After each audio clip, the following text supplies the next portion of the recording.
Dengan otoritas dan kuasa, doa terjawab. Silahkan duduk Bapak Ibu sekalian. Saya akan mengulas pelajaran bulan lalu secara cepat agar kita bisa meneruskan pelajaran berikutnya. Next. Ketika Adam di Taman Eden, manusia belum jatuh ke dalam dosa. Kita perhatikan bagaimana Allah Bapa, Allah Putra, Allah Roh Kudus yang sama ada di dalam roh Adam. Adam terdiri dari roh, jiwa, dan tubuh. Next.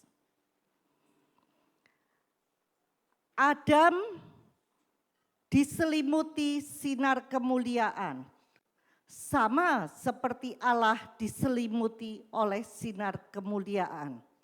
Adam diciptakan serupa dan segambar dengan Allah. Lukas 3 ayat 38 berkata, Adam, anak Allah. Apapun yang dibutuhkan oleh Adam dan Hawa, Allah yang mencukupinya. Apapun yang perlu diketahui oleh Adam, Adam tidak perlu kuliah, tidak perlu sekolah. Roh Kudus yang langsung mendownload apapun yang dibutuhkan oleh Adam. Sehingga Adam mengerti. Karena komunikasi Adam dengan Allah sangat-sangat baik. Karena Roh Kudus yang sama ada di dalam roh Adam. Next. Ketika Hawa tertipu dan Adam ikut memakan buah pohon pengetahuan baik dan jahat, satu-satunya pohon yang dilarang oleh Tuhan untuk dimakan. Saat itu Adam menyerahkan otoritas yang diberikan Allah kepadanya untuk menguasai bumi dan menyerahkannya kepada iblis. Mereka jatuh ke dalam dosa. Perhatikan, kalau dulunya Allah Roh Kudus ada di dalam Adam, sekarang roh Adam terpisah. Mereka tidak lagi berhubungan, terpisah dari Allah. Next. Sekarang jiwa dan tubuh Adam menyatu sementara rohnya terpisah. Kegelapan menyelimuti Adam. Apa yang terjadi ketika manusia sudah jatuh ke dalam dosa? Kejadian 5 ayat 3 berkata, setelah Adam hidup 130 tahun, ia memperanakan seorang laki-laki menurut rupa dan gambarnya, lalu memberi nama Set kepadanya. Ketika Adam diciptakan serupa dan segambar dengan Allah. Ketika jatuh dalam dosa, keserupaan dengan Allah sirna. Sekarang manusia dan keturunannya diciptakan menurut rupa dan gambar Adam. Efesus 2 ayat 2 berkata, kamu hidup di dalamnya karena kamu mengikuti jalan dunia. Karena kamu menaati penguasa kerajaan angkasa, yaitu roh yang sekarang sedang bekerja di antara orang-orang durhaka. Ketika manusia jatuh ke dalam dosa, kecenderungannya mengikuti jalan dunia. Kecenderungannya rohnya menaati roh yang bekerja di antara orang-orang durhaka.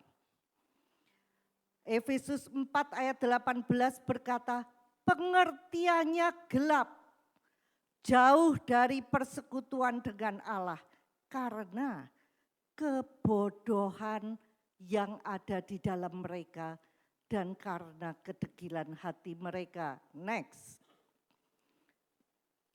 Sebelum Adam jatuh ke dalam dosa, rohnya yang menjadi bos, fokusnya kepada Allah. Ketika sudah jatuh ke dalam dosa yang menjadi bos tubuhnya, fokusnya kepada kejahatan, dunia, dan kedagingan. Next. Karena begitu besar kasih Allah akan dunia ini, maka ia mengirimkan anaknya yang tunggal, supaya siapa yang percaya kepada dia tidak binasa, melainkan beroleh hidup yang kekal.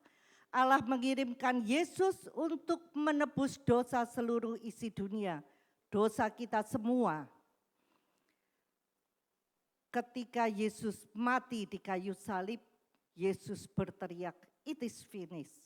Tetelestai, artinya mission completed. Semua sudah ditebus pada saat itu, hukum Taurat sudah dipenuhi. Satu titik iota pun tidak ada yang terlewatkan oleh Yesus. Sehingga perjanjian lama tutup buku, kita berhubungan dengan Allah sesuai dengan cara perjanjian baru. Next. Ketika karya salib sudah tuntas, kita bisa melihat hubungan Allah dengan manusia dipulihkan. Roh Kudus ada di dalam roh manusia, tetapi tidak semua manusia. Hanya mereka yang menerima Yesus sebagai Tuhan dan Juru Selamat pribadinya. Maka rohnya dihidupkan kembali. Mereka dikembalikan pada posisi seperti Adam sebelum jatuh ke dalam dosa ada di Taman Eden. Anugerah dan otoritas Allah mengalir melalui Yesus. Next. Ketika manusia dunia, orang yang belum mengenal Tuhan, datang kepada salib Kristus. Orang dunia dipenuhi dengan kegelapan. Orang dunia ada di dalam Adam, in Adam. 1 Korintus 15 ayat 22 berkata, in Adam all die. Di dalam Adam semua orang mati. Ketika orang itu menerima Yesus sebagai Tuhan dan Juru Selamat pribadinya. 1 Korintus 15 ayat 22b berkata, even so in Christ shall all be made alive. Semua yang datang kepada Kristus dihidupkan kembali. Kalau dulu in Adam, sekarang mereka in Christ, di dalam Kristus. Sinar kemuliaan Allah dipulihkan, ada di dalam kita semua. Kita menjadi ciptaan baru, apapun yang kita butuhkan, semua sudah didepositkan di dalam roh kita. Kekayaan, kemakmuran, kesehatan, kesembuhan, hikmat, bahkan kuasa yang membangkitkan Yesus dari antara orang mati ada di dalam roh kita. Kita memiliki pikiran Kristus, kita memiliki perasaan Kristus. As he is, so are we in this world. Kita serupa dengan Kristus. Next. Ketika kita menerima Yesus sebagai Tuhan dan Juru Selamat pribadi, secara rohani kita disalibkan bersama dengan Kristus. Ketika Yesus dikuburkan, kita juga dikuburkan in Christ, di dalam Yesus. Dan ketika Yesus bangkit, kita dibangkitkan bersama dengan Kristus. Kita memperoleh kuasa dan otoritas sama seperti Yesus. Karena Yesus kepala dan kita tubuh Kristus. Kita duduk bersama Yesus karena kita bagian dari Yesus. Yesus kepala, kita tubuhnya, duduk di sebelah kanan Allah Bapa dalam posisi menang. Next. Orang yang percaya itu punya dua natur, manusia lama dan manusia baru. Yang manusia baru yang putih, manusia lama yang hitam. Efesus 4 berkata, yaitu bahwa kamu berhubung dengan kehidupan kamu yang dahulu, harus menanggalkan manusia lama yang menemui kebinasaannya oleh nafsunya yang menyesatkan. Manusia lama yang hitam dipenuhi dengan nafsu yang menyesatkan. Setelah kita lahir baru, apa yang harus kita lakukan? Supaya kamu dibaharui di dalam roh dan pikiranmu dan mengenakan manusia baru yang telah diciptakan menurut kehendak Allah di dalam kebenaran dan kekudusan yang sesungguhnya. Next. Orang percaya itu mengalami pergumulan di dalam batinnya, inner struggle, karena manusia lama berusaha menarik kita. Manusia baru juga menarik kita. Roma 7, Rasul Paulus berkata, sebab aku tahu bahwa di dalam aku, yaitu di dalam aku sebagai manusia, tidak ada sesuatu yang baik. Sebab kehendak memang ada di dalam aku, tapi bukan hal berbuat apa yang baik. Sebab bukan apa yang aku kehendaki, yaitu yang baik yang aku perbuat. Melainkan apa yang tidak aku kehendaki, yaitu yang jahat yang aku perbuat. Jadi, jika aku berbuat apa yang tidak aku kehendaki, maka bukan lagi aku yang memperbuatnya, tetapi dosa yang diam di dalam aku. Ini pergumulan setiap orang percaya. Maunya berbuat yang baik, sudah tahu hal-hal yang baik, tetapi manusia lama ini menarik kita sehingga yang diperbuat justru yang tidak baik. Next. Lalu bagaimana caranya agar kita bisa membiarkan manusia baru yang mendominasi kita, sehingga kita betul-betul bisa menjadi ciptaan baru yang berkemenangan. 1 Samuel 17 ayat 47 berkata, the battle is the Lord's. Peperangan ini adalah milik Tuhan.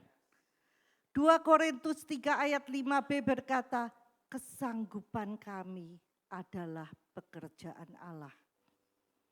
Rupanya kalau kita berusaha menjadi manusia baru dengan kekuatan kita sendiri, kita terus-menerus jatuh bangun seperti yoyo. Lalu bagaimana? Satu-satunya cara, kita menyerahkan hidup kita kepada Allah, kepada Tuhan. Bukan kita yang mencoba hidup untuk Tuhan, tetapi membiarkan Allah yang hidup melalui kita. Biarkan kita yang menjadi bejana. Biarkan Allah yang mengalir melalui kita. Kolose 1 ayat 27 berkata, tundukkan diri kepada kuasa manusia baru Kristus di dalam kamu. Pengharapan akan kemuliaan. Inilah caranya supaya kita bisa membuat agar manusia baru kita itu yang memimpin, yang mendominasi hidup kita. Yohanes 15 ayat 5 berkata, karena di luar aku kamu tidak dapat berbuat apa-apa. Ini sikap hati kita kepada Tuhan, tetapi di dalam segala sesuatu ada bagian kita dan ada bagian Tuhan. Bagian kita harus memperbaharui pikiran kita sesuai dengan kebenaran firman Tuhan. Roma 12 ayat 2. Semakin selaras pikiran kita dengan kebenaran firman Tuhan, ketika otak kita isinya kebenaran firman Tuhan, maka otoritas dan kuasa kita semakin besar dan kita semakin mengetahui kingdom wealth yang menjadi milik kita dan kita bisa meraihnya. Kita akan belajar bagaimana kita meraihnya. Next. Bagaimana agar kita hidup di bumi seperti di surga, alias hidup dalam kerajaan Allah. 1 Korintus 4 ayat 20 berkata, sebab kerajaan Allah bukan terdiri dari perkataan, tetapi kuasa. Rupanya ketika kita lahir baru, Tuhan mau kita yang melayankan kuasa, otoritas yang sudah diberikannya kepada kita. Otoritas dan kuasa itu ibarat mobil. Tapi mobilnya ini kekecilan, mestinya yang lebih gede. Mobil yang sudah diberikan kepada kita. Plus kuncinya.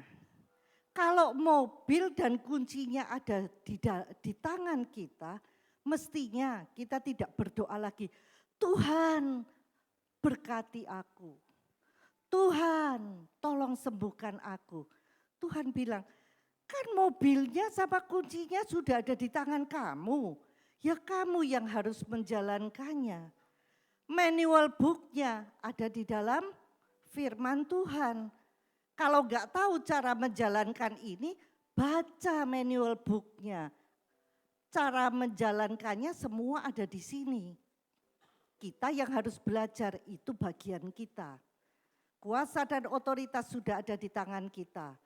Kita tergantung seberapa terampil kita menjalankan mobilnya, itulah seberapa banyak yang kita bisa terima kelimpahan dan kesembuhan ataupun apapun yang kita butuhkan di dalam kehidupan kita. Allah itu Allah yang adil. Semua tergantung kita. Sudah dikasih ke kita kok. Matius 16 ayat 19 berkata, kepadamu akan kuberikan kunci kerajaan surga. Apa yang kau ikat di dunia akan terikat di surga. Pertanyaannya, siapa yang mengikat? Kita. Apa yang kita ikat di dunia terikat di surga. Apa yang kau lepaskan di dunia terlepas di surga. Surga sepakat dengan kita. Artinya kalau butuh terobosan keuangan, kita yang mengikat kemiskinan, campakan ke dalam laut. Maka surga pun sepakat. Lepaskan kelimpahan, kemakmuran yang sudah ada di dalam roh kita. Maka kelimpahan pun akan terlepas di surga. Ketika kita membutuhkan kesembuhan, ikat sakit penyakit di dunia, campakkan ke dalam laut. Surga sepakat. Kita lepaskan kesembuhan di dunia, maka kesembuhan pun terlepas di surga. Next. Rupanya di Kejadian 1 ayat 28 pun sejak Allah menciptakan manusia, perintahnya penuhilah bumi, taklukkanlah itu dan berkuasalah atas ikan-ikan di laut, burung-burung di udara, atas segala ciptaan yang Tuhan berikan. Kita yang harus menaklukkan dan berkuasa. Next. Mengapa doa kita tidak terjawab dan bagaimana agar bisa terjawab? Doa yang terjawab ini seperti mata uang dua sisi. Kita di gereja mendengarkan pengajaran firman Tuhan. Selesai kita masih belajar DI. Belum lagi pagi BBL, Senin sampai Jumat.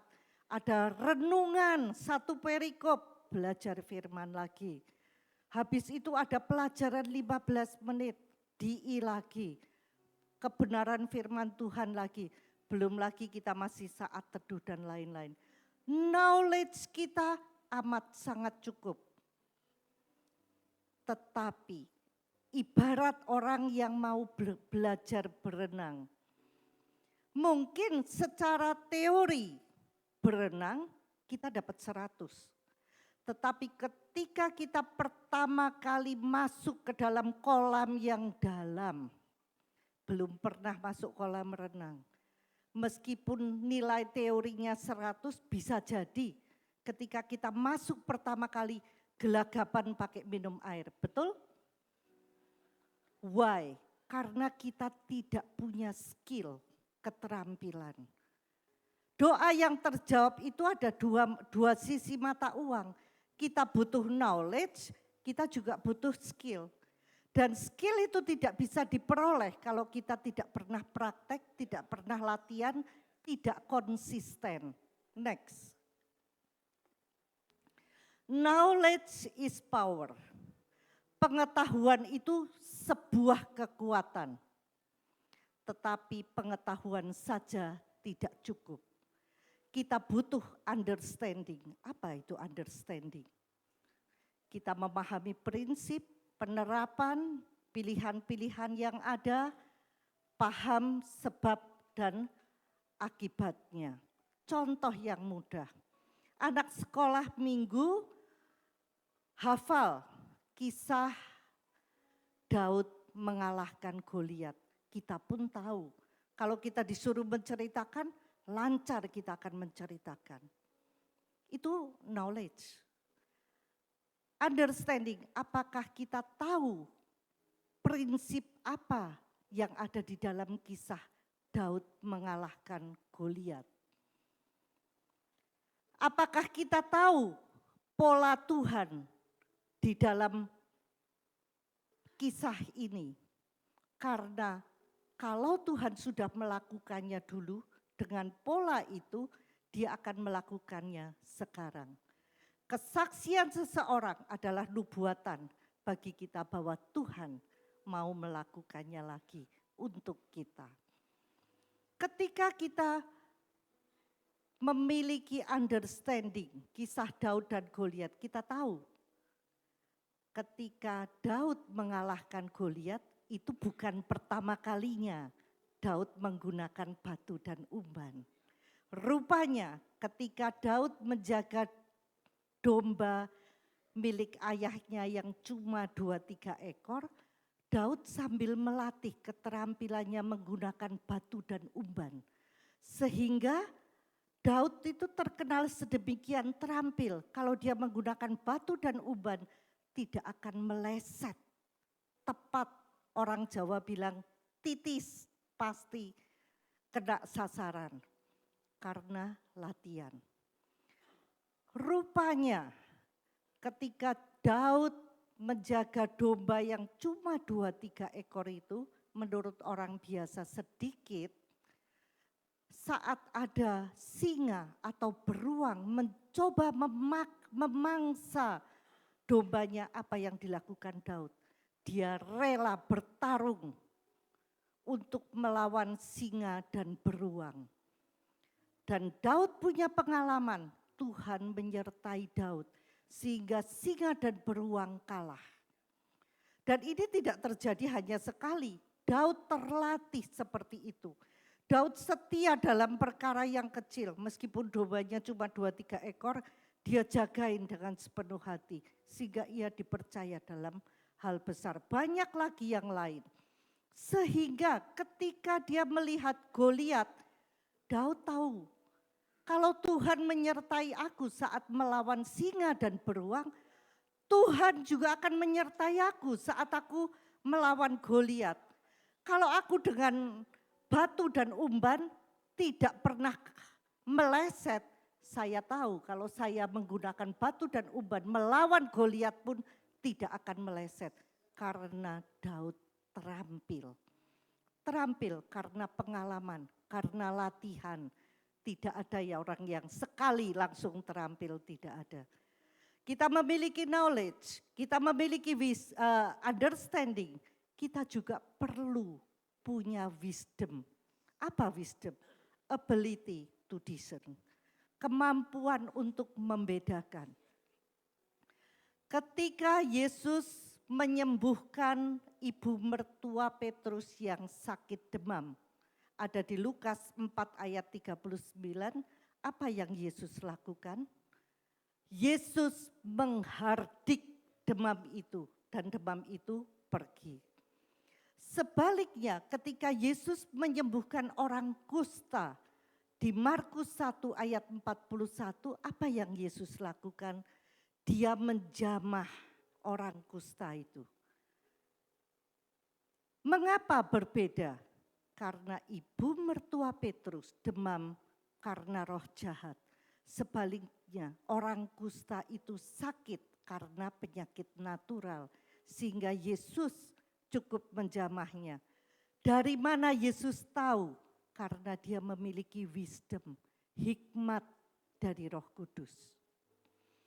Ketika Petrus dan Yesus dimintai pajak jalan, Yesus tidak, hai uang datang sekarang. Enggak, Yesus menyuruh Petrus untuk memancing. Dan Yesus memberitahu, ikan pertama yang kamu pancing, buka mulutnya, ambil uangnya. Ternyata di dalam mulut ikan pertama yang dipancing ada uang 4 dirham. Cukup untuk membayar pajak Yesus dan Petrus. Dari mana Yesus tahu apa yang harus dilakukan? Karena Yesus memiliki wisdom, hikmat. Next. Ayub 1 ayat 1 sampai 5 diceritakan. Ayub seorang yang saleh, orang yang cinta Tuhan, takut akan Tuhan. Ayub itu punya anak yang suka berpesta. Kalau malamnya anaknya berpesta, keesokan harinya Ayub akan mempersembahkan korban. Karena Ayub khawatir, jangan-jangan anaknya berbuat dosa, menghujat Allah, atau melakukan hal-hal yang tidak berkenan kepada Tuhan. Apa yang dilakukan Ayub? Sesuatu yang baik, bukan? Tetapi Ayub melakukannya atas dasar takut. Ketika kita takut, ragu-ragu, khawatir, kepahitan, tersinggung, offended, kita itu ada di dalam teritori musuh. Tanpa sadar kita menjadi isolator. Apa itu isolator? Benda yang tidak dapat mengalirkan listrik. Listrik itu ilustrasi dari kuasa dan otoritas yang diberikan Tuhan kepada kita. Ketika kita menjadi isolator, listriknya ada enggak? Ada, tapi tidak bisa mengalir melalui kita. Karena kita menjadi isolator. Meskipun kita berdoa, deklarasi, kita perintahkan penyakit pergi. Kenapa enggak pergi-pergi? Karena kita menjadi isolator. Kesalahan bukan di pihak listriknya, kesalahan di pihak kita. Tetapi ketika kita menjadi konduktor, kita ada di dalam teritori Allah. Konduktor itu apa? Benda yang mengalirkan listrik dengan sangat baik. Contohnya tembaga, besi, emas. Ketika kita hidup dengan buah roh, kita ada di dalam teritori Allah. Maka listrik akan mengalir melalui kita dengan amat sangat lancar. Repotnya, kadangkala kita itu pindah posisi tanpa kita sadar. Kita berpikir saya ada di dalam teritori Allah. Tetapi karena kita begitu fokusnya pada dunia, pada hal-hal yang negatif, ternyata kita sudah pindah ke teritori musuh. Kita takut tapi tidak sadar. Kita takut, khawatir, tersinggung, kepahitan. Kita sudah pindah teritori. Next. Kalau kita ada di teritori musuh, bagaimana caranya kita kembali ke teritori Tuhan? Keep your face always toward sunshine and shadows will fall behind you. Selalu hadapkan wajahmu ke arah sinar matahari, lambang dari Yesus, ke arah Yesus. Dan bayangan, kegelapan, masalah akan jatuh di belakang kita. Ketika kita sedemikian fokusnya dengan Tuhan, maka sinar kemuliaan Tuhan, kesanggupan Tuhan, otoritas dan kuasa Tuhan mengalir melalui kita. Bahkan bayangan kita pun bisa menyembuhkan orang sakit seperti Petrus. Bagaimana cara mengarahkan, caranya fokus sama Tuhan? 2 Korintus 10 ayat 5 berkata, kami mematahkan setiap siasat orang dan merubuhkan setiap kubu yang dibangun oleh keangkuhan manusia untuk menentang pengenalan akan Allah. Kami menawan segala pikiran dan menaklukkannya kepada Kristus. Cara kita untuk fokus kepada Tuhan, menawan segala pikiran, menaklukkannya kepada Kristus. Cara lain lagi, Mazmur 55 ayat 22 berkata, serahkan kekhawatiranmu kepada Tuhan dan Dia akan memelihara kamu. Jaminannya, Ia tidak pernah membiarkan orang baik dikalahkan. Ketika kita menyerahkan masalah kita kepada Tuhan, kita bebas dari masalah bukan? Kan sudah dikasih ke Tuhan. Sehingga kita bisa fokus kepada Tuhan. Next. Lalu apa yang harus kita lakukan? Fokus pada firman. Yohanes 1 ayat 1 berkata, pada mulanya adalah firman. Firman bersama-sama dengan Allah dan firman adalah Allah. Ketika kita fokus kepada firman Tuhan, kita akan tahu, tidak hanya sekedar tahu, tapi yakin dan kokoh akan identitas kita di dalam Kristus. Kita tahu siapa jati diri kita di dalam Kristus.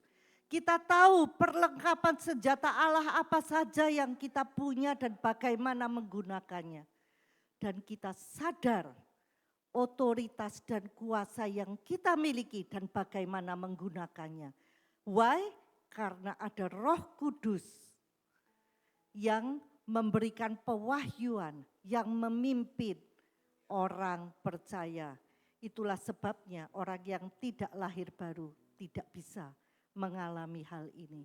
Karena kita butuh Roh Kudus untuk memberikan pewahyuan dan menuntun kita untuk menggunakan otoritas dan kuasa kita. Next. Ibrani 4 ayat 12 berkata, sebab firman Allah hidup dan kuat dan lebih tajam daripada pedang bermata dua manapun. Ia menusuk amat dalam sampai memisahkan jiwa dan roh, sendi-sendi dan sumsum. Ia sanggup membedakan pertimbangan dan pikiran hati kita. Ketika fondasi firman kita kuat, dengan mudah kita mendapatkan wisdom, membedakan pertimbangan dan pikiran hati kita. Next.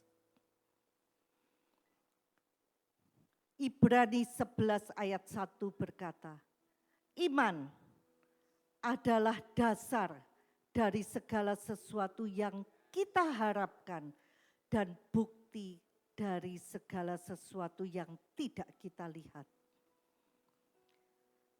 Ibrani 11 ayat 2, ayat selanjutnya dia berkata, melalui iman mereka, orang-orang di zaman dahulu memperoleh reputasi dan kesaksian yang baik. Reputasi apa? Kesaksian apa? Kesaksian bahwa apa yang mereka harapkan itu terbukti. Apa yang sebelumnya tidak kelihatan ternyata termanifestasi. Ini reputasi dan kesaksian yang orang-orang zaman dahulu peroleh. Dan ketika kita membaca Ibrani 11 ayat 2 dari NLT, ternyata kata memperoleh ini menggunakan kata earn. Earn itu artinya bukan memperoleh gratisan, tetapi kata earn ini digunakan untuk memperoleh seperti gaji. Artinya kita bekerja dulu, baru kita memperolehnya. Itu earn.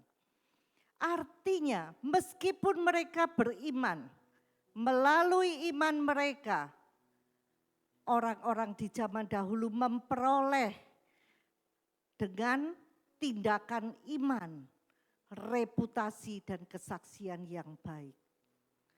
Mengapa seringkali kita tidak mendapatkan jawaban doa? Karena kita mengharapkan yang gratisan, yang cuma nungguin aja gak ngapa-ngapain, butuh tindakan iman. Ketika wanita yang pendarahan 12 tahun, dia mendengar tentang Yesus yang mampu menyembuhkan banyak orang. Wanita yang pendarahan ini bisa beralasan, saya ini pendarahan 12 tahun, badannya tidak kuat pasti. Hartanya sudah habis-habisan. Bisa saja dia berpikir, Tuhan saya di rumah saja. Saya memperkatakan firman dan berdoa, baca firman.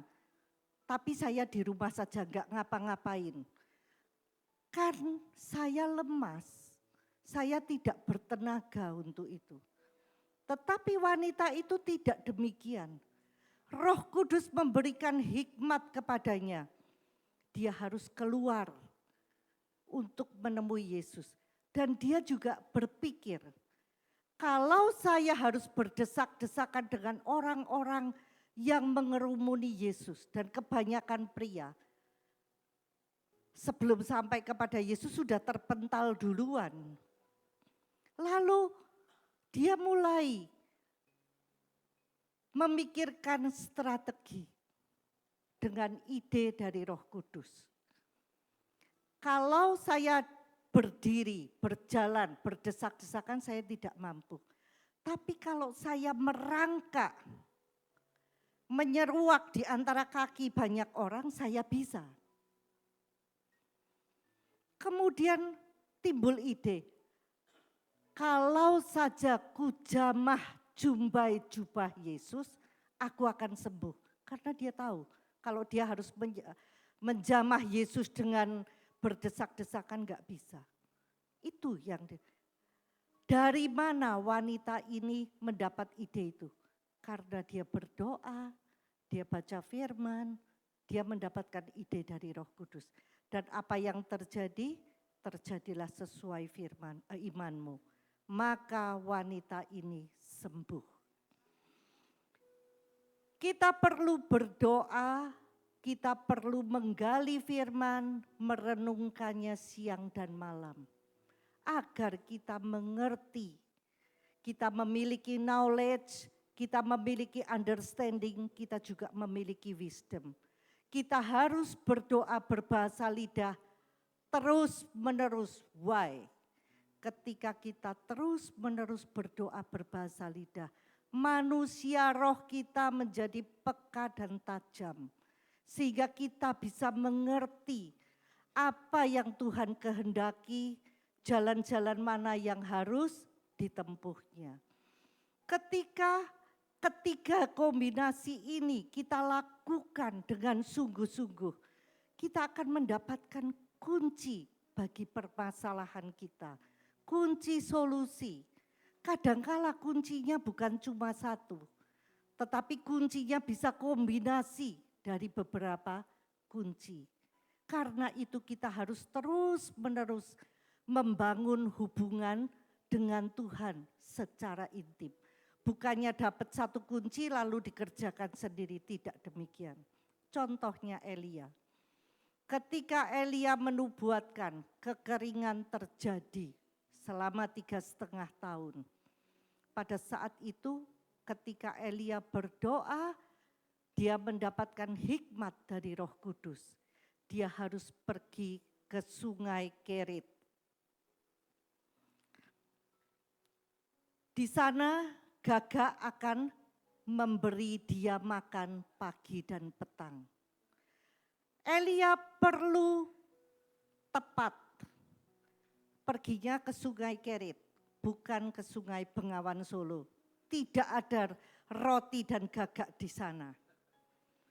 Setelah dia di Sungai Kerit dipelihara sekian waktu, air sungai semakin habis, Elia berdoa lagi, gimana Tuhan makin itu. Elia mendapat kunci lagi, kunci berikutnya. Pergi kepada janda Sarfat, di sana kamu akan mendapatkan makan dan dipelihara. Jandanya janda Sarfat, bukan janda kota lain.